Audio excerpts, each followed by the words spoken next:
Imagine going to hospital, getting screened for diabetes. They told you that you're fine. You go home relieved. But in truth, you do have diabetes. It's just early, mild, and not dramatic yet. And the models didn't just guess wrong. It was confident. No flag, no borderline, maybe get a second test. Just a clean, confident, healthy, while the disease quietly progresses for another year until it's no longer mild. That's not a hypothetical for this project. It is literally what we found. I'm Agas, and this is my framework for auditing exactly how and why tree based diabetes models make that kind of mistake. Quick context on why this matters. Diabetes does its damage slowly. Patients often stay undiagnosed until complications already set in, so early, accurate screening is the entire point. Machine learning catches a nonlinear patterns traditional method miss. Random forest handles clinical data well. XGBoost reduces overfitting. So researchers use models like these, but because they're black boxes, the field reach for sharp and lime to explain them. But here's the problem on the right. Look at how those tools actually get used. First is to confirm that glucose, BMI, and age are important, which we already knew. Second, the confusion metric gets treated as a summary table, not something to investigate, and models get ranked by accuracy without ever testing if those differences are real. Three quiet shortcuts, and all our three are the gap what we're about to close. So here's the gap, stated plainly in the orange box. The false negative behavior, the most dangerous error in diabetes screening, is rarely examined in detail, and false negative patients are almost never studied as a group. That's our hospital patient from the opening that nobody really talks about. To close that gap, we reframe the test from comparing the models to auditing how they fail. Three contributions. One, it's sharp and lime applied to every confusion metric outcome, not just the global importance. Second, the full false negative set statistically characterized against the diabetic we did catch using the Welch test. Three, the one that matters the most, the model's mean subclinical diabetics with high confidence, invisible to standard metrics and not fixable by adjusting the threshold. I prove that claim, not just stating it. Here are five stages leakage control pipeline. From left to right, first, we need to collect the data, preprocess it, train the tree models, evaluate them properly, and finally, the explainability audit, our main contribution in the dark panel on the right. One word to hold on to. In the caption at the bottom, it is a no leakage, so imputation, scaling, and smooth are all fit on the training set only. There are three tree-based models. First is the decision tree. It is the simplest and the most interpretable, but it can overfit. Random forest reduces variance by combining many trees on bootstrap samples. XGBoost builds trees sequentially, each one correcting the last one's error and capturing complex interactions. All three were tuned with GridSearch CV using ROC AUC as the scoring metrics. So same process, no favorites. You can see the tuning scores at the bottom, and are the exact configurations we carried forward for the final test set evaluation. At first glance, the model looked different. XGBoost has the highest test AUC, Decision Tree has the best recall and F1, and the Forest is the most stable across faults. So you could rank them right now and call it a day. But we didn't stop at the numbers. We tested them. On the right, the D-long gives all p-values above 0.11. McNamara gives all above 0.75.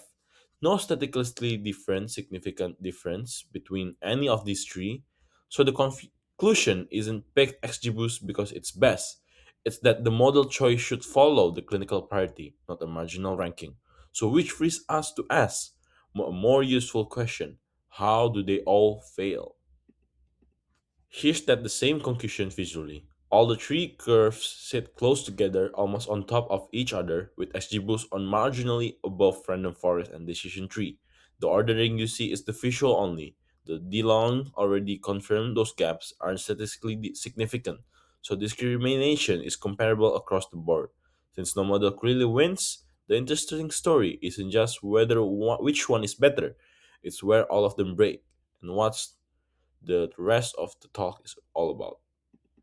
Before we go for failures, we check the global behavior with SHAP.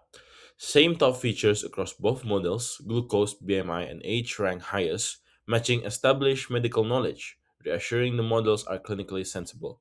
But notice the limitation on the right.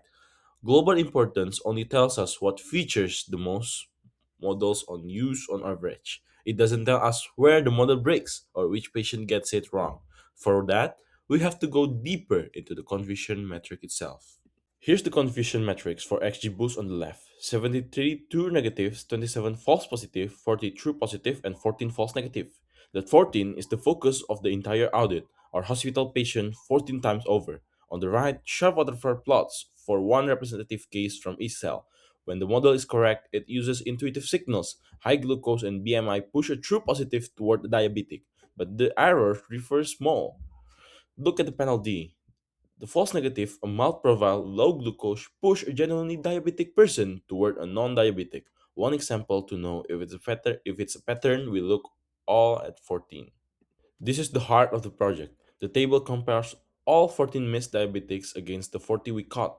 Lower across every feature shown: glucose, blood pressure, BMI, and age, diabetes pedigree, and every single one is statistically significant. P values from 0.0001 to down to 0.0372. The missed cases are milder subclinical profiles. Here's the surprising part on the right. You might assume that the model was just uncertain about this case, sitting near the decision boundary and honest. Maybe it was not. The mean predicted probability for the missed case was only 0.276, and 11 of the 14 were below 0.40. These aren't borderline guesses, they are confident mistakes. The model was sure that these patients are healthy and it was wrong. That is a systematic blind spot toward the subclinical diabetic patients and is completely invisible if you look only at the accuracy or the AUC. The natural rebuttal: just lower the decision threshold and make the models more eager to flag diabetes. We tested it, and this is the slide why it's not free. Yoden's J, the textbook optimal threshold, improves precision and F1, but caches zero additional diabetic case. To actually push recall up 0.907, we had to drop the threshold all the way to 0.220 and the cuts precision from 0.597 down to 0.544. A lot of healthy patients get falsely flagged.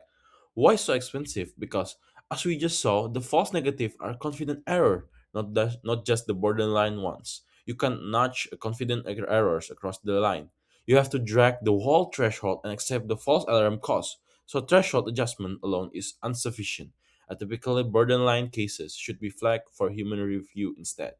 Last check before we trust any of this. Can we trust Sharp or Lime themselves? Two numbers, Sharp and Lime agrees with each other on the feature rankings across 50 test instances. A Spearman correlation of 0.6143, moderate to strong agreement between two very different methods, and Lime stays stable across random seeds with top 5 agreement between 0.81 and 0.98. So the feature attributions are consistent. It's not artifacts or of one lucky run. The whole confusion metrics guided audit rests on a stable foundation. Bringing it together 3 points: the model are statistically comparable, so selection should follow the clinical objective, not a marginal AUC ranking. They share a blind spot, and all of them miss subclinical diabetic patients, the ones that with lower glucose, blood pressure, BMI, and age, and they miss them with high confidence. And the bigger methodological point is that the explainability is far more useful when we use the audit failure, not just to confirm successes. The limitations is honestly stated at the bottom. The dataset is small and demographically specific, all Pima women, so we're not claiming that these generalizes everywhere yet. Future work could use a larger, more diverse data, bringing in clinical expert, even reframe this as a tree classification with an intermediate potential class to sub to flag subclinical cases directly, rather than forcing a binary yes or no. Remember the patients from the start. That's who this worked for. Thank you.